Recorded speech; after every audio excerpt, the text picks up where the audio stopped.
Charles Frederick Herwig II, named after my granddaddy. I was born in Honolulu. Yeah, my dad's a Marine. Once a Marine, always a Marine, but he was stationed there, and my mom and dad were there. My dad was actually in Indochina, which is like pre-Vietnam stuff, that kind of thing. A lot of stories to tell, but I won't tell them today. Kind of like Costa Rica wasn't 30 years ago or something, you know? You still ask a lot of people, they don't know where Costa Rica is, you know? And so that was like what Vietnam was like in the late 50s. And so how old are you when you moved back to the mainland? I would have been 7. And you moved to California? Actually, we moved to California for a little bit. We went to Texas, and then we ended up in Florida, that's where my mom and dad are from. Not even originally, but that's where they grew up. How many are you? We're 5. 5 brothers? 3 brothers, 2 sisters. And you moved to New York, and then... And New York to Florida, and Florida to Costa Rica. I've heard you were one of the first surfers here in the area of Jaco. Is that true? You know, I don't want to like pull a chain or anything, because, you know, whatever, there's a lot of, oh yeah, dude, I live here thing, you know, whatever. I have been here since early 1988, permanently. About that same time, Joey showed up, Joey Ride. Yes, I know Joey. Chemo showed up, Chris Coberly showed up. I mean, there's a whole lot of guys. I'm not like ignoring anybody. You guys are all my friends, and I met all of you the day you got here, so don't get me wrong. Yes. But that's when the thing started there, you know, 1991, 92, 93 forward was like, you know, if you didn't move here, you probably should have. My dad told me, he said, dude, you got to do it. You have to try. Because if Costa Rica blows up like they're talking about, and you don't try it, you'll kick yourself in the butt for the rest of your life. And he said, worst case scenario, you go there, you give it a go, you turn around, you come back with your tail between your legs, and you get a job again. All I want to do is surf. I wanted to surf and work. And, you know, to surf, you got to work. I had a job opportunity. I'd met a travel agent, a young lady named Carol Holland, that's Todd Holland's mom, told me she was going to organized packages together here. And so I started kind of hoping on working with her. Then I met a guy named Don Larson, then I met a guy named Gary Lane. Don Larson was from a company, Surf Costa Rica. Gary Lane was Worldwide Surfing Adventures, I believe, something like that. Next thing you know, I had people wanting me to take them surfing and paying me for that. I got a chance to go surfing and make a living by taking other people to see Costa Rica. Can you describe this area in the late 80s? I can. Jaco had about 500 people here. Never saw a car on the road after 7 o'clock at night. We'd ride our bikes through town. The way that we communicated with one another, because there was only like 4 semi-public telephones and maybe a couple, like a telephone at the Jaco Beach and that kind of thing. We would communicate by going, and that's how everybody communicated, because you'd hear it a block away, you know? Everybody knew everything about everybody. The only thief that lived in town, when something disappeared from your house, you went to his house and you could get it back. We didn't have cable TV, most times we didn't have electricity. One of the things you noticed about restaurants in Jaco was every table had a candle on the table. And it wasn't for romanticism, it was because the power was going to go out. And the power went out like every night at 6. Stayed off till 9 if it came back. You never had ice cream, you know. Joey and I used to be waiting for the ice cream truck to show up here and for treats. You know, those ice cream sandwiches that are so bomb. The truck never had any because he's like, oh dude, I sold the last of them in Tarcoles or in Herradura or something. We're like, oh bro, we've been waiting 2 weeks for a treat, you know. What would you do for fun at night? That's right. You know, the La Central was the spot. That place called Foxy's Discotheque, owned by a gentleman named Dennis Fox. La Central was the place, you know. They actually had live bands come play there. It was like a closed in by hurricane fencing, rickety wood tables and benches, real mellow. It started at 8 and ended long before midnight. You know, everybody was tired and go home. Our hours were way different back then. No all-night bars or clubs, and if you were out on the street after midnight, Doña Rossi was the only police, she was the police chief of the 3 people that we had as police officers. She would actually stop you and ask you what you were doing out on the street, because after midnight you weren't supposed to be on the street in Jaco. And how does it feel now that there are so many people, you don't know who is who, everything's just changed so much? How does that feel? You know, it's I've lived in other metropoli, you know, like big cities. We're transient, you know, it's a little harder to make longer term friendships, and sometimes, you know, friendships actually now have a lot of space between us because there's a lot of people between me and someone else, you know. We have all the services and all that stuff that we need. Like, I mean, if you have an emergency, you know, you can actually go get stitches done in town. And back then, you know, I mean, La Sanabria could work on you, but, you know, for the most part, if it was anything major, you had to go to Punta Arenas, and it took 2.5 hours to get to Punta Arenas back then. I know we've lost a little bit of our small town feel, at least in my opinion, but I'm kind of jaded, you know, because town had 500 people in it. You know, now we got 8,000. But 8,000 for most people is a drop in the bucket compared to the population of the town or city they live in.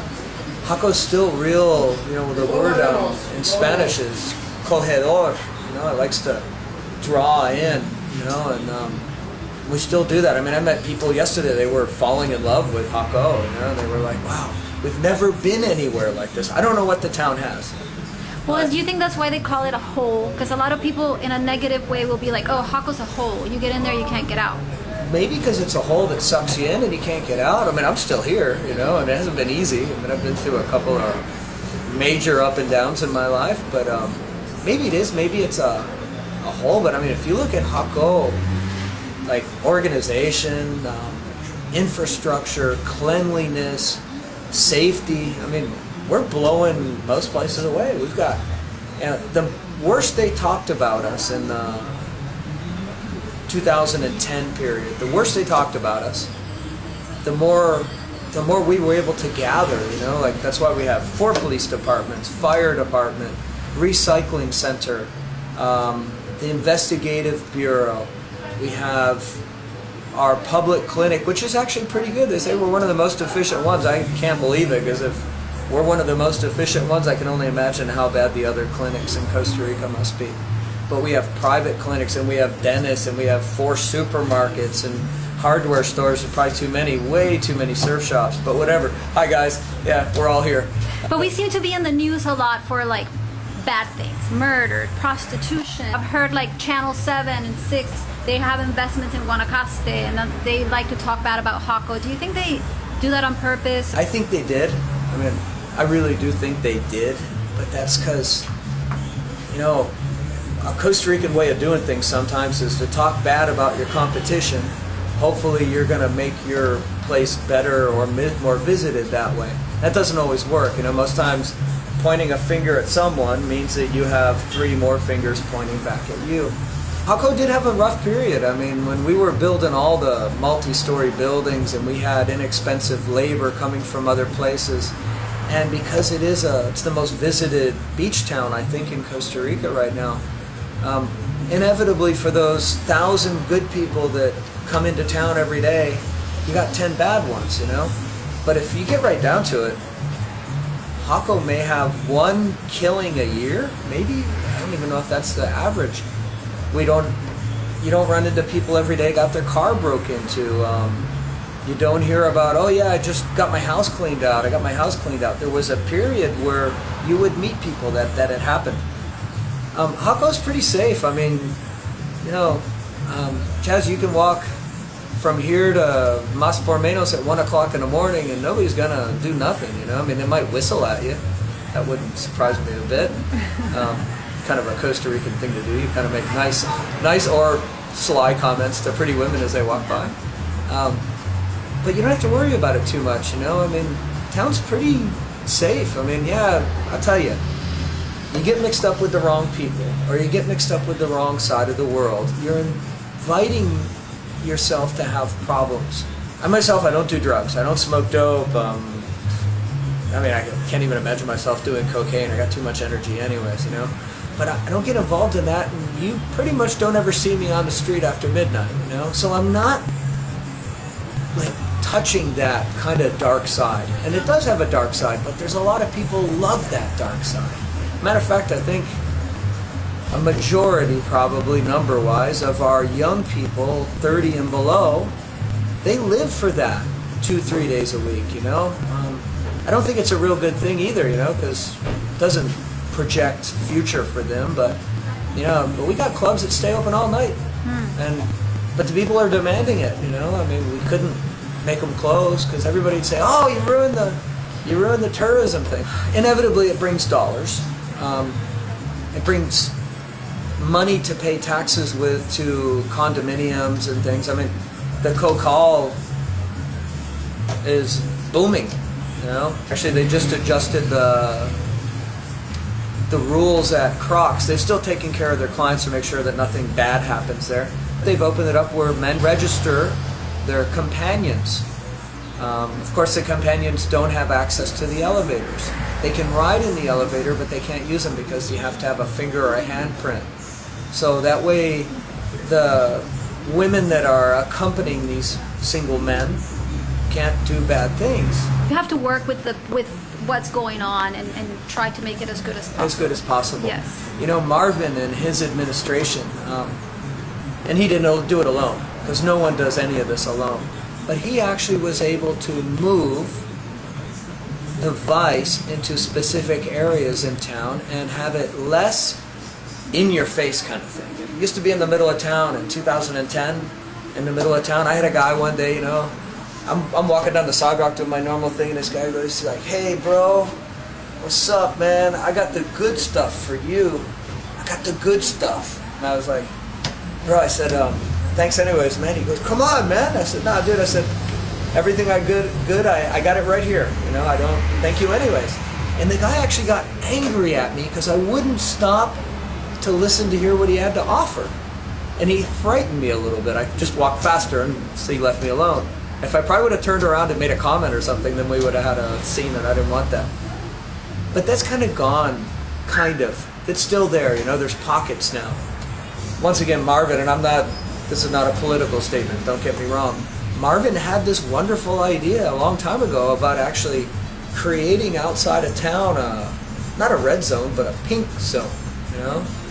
And allowing the stuff to go on out there, and it could be watched. And where was this pink zone? It's actually where Mark Hauser did I Love Sushi back in the day. Oh, really? Yeah, that was that part of where his that there was a strip?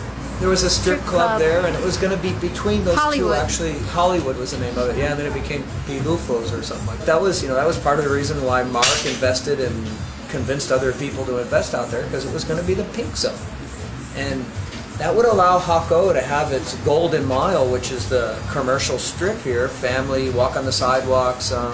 One day we would have our boardwalk on the beach. You know, thanks whoever you are that got in our way, idiot. They're gonna wrap it up in Sala Cuatro for 10 years or something, you know. And but whatever, that's okay. It's you lost too, buddy. That's part of the deal. You're very involved in the community and politics, right? Politics, no. Well, I see you like. I'm opinionated. No, And but you I am you participate in the tope, and you like. I'm I've actually seen the you. vice president of our Growth and Development Association. Yeah. It's Asociación de Desarrollo Integral de Jaco. Uh-huh. It's a community group of, we could call ourselves community activists, but basically what we do is we stay active in doing community projects. Our showpiece is the Horse Parade, which is coming up here on the 18th of February.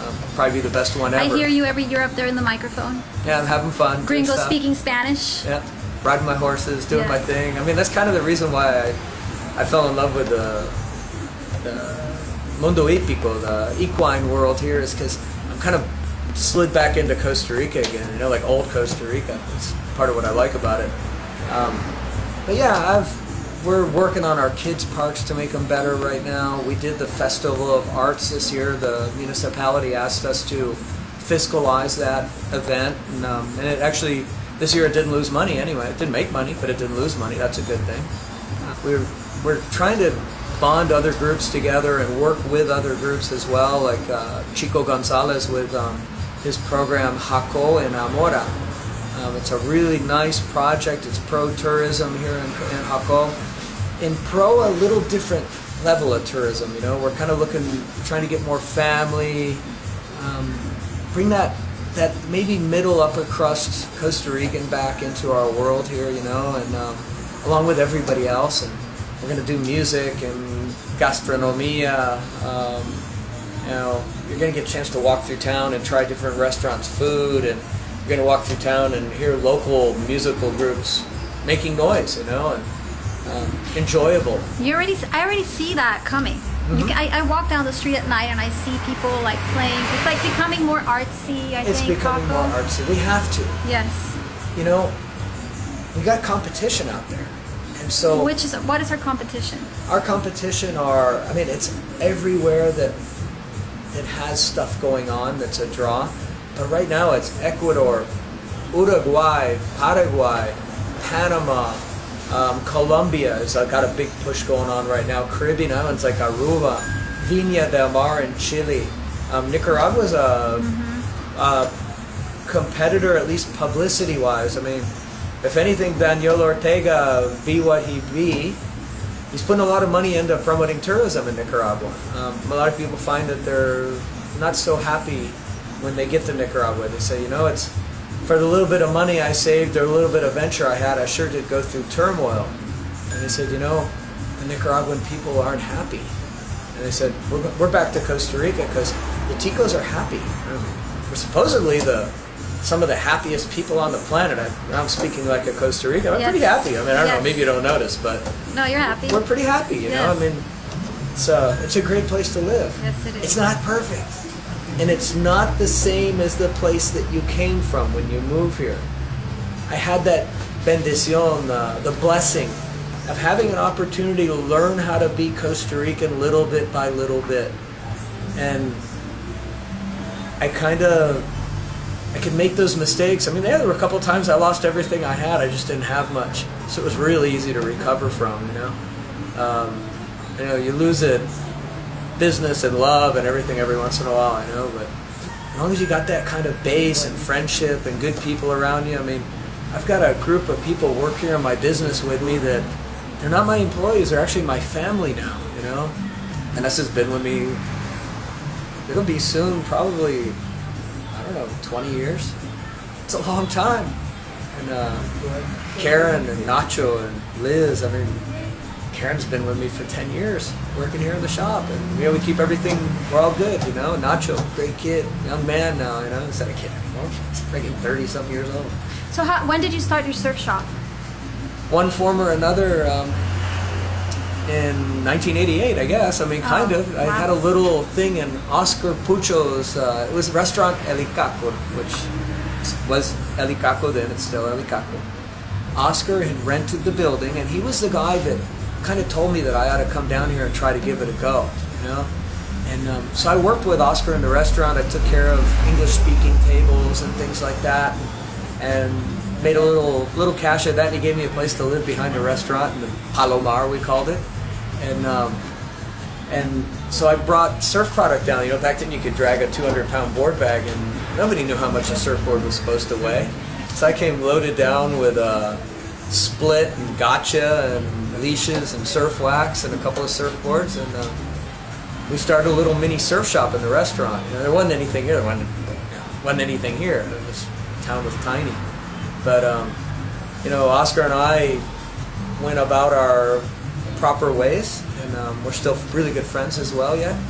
And I decided to open up my own small surf shop here and do ding repair, because you know, I need something to do every day. I can't sit around. I'm not one of the surfer guys that can surf in the morning and then hang out somewhere under a coconut tree all day long and then go for maybe a surf in the afternoon. I need to be active. Yes. It's moving forward thinking.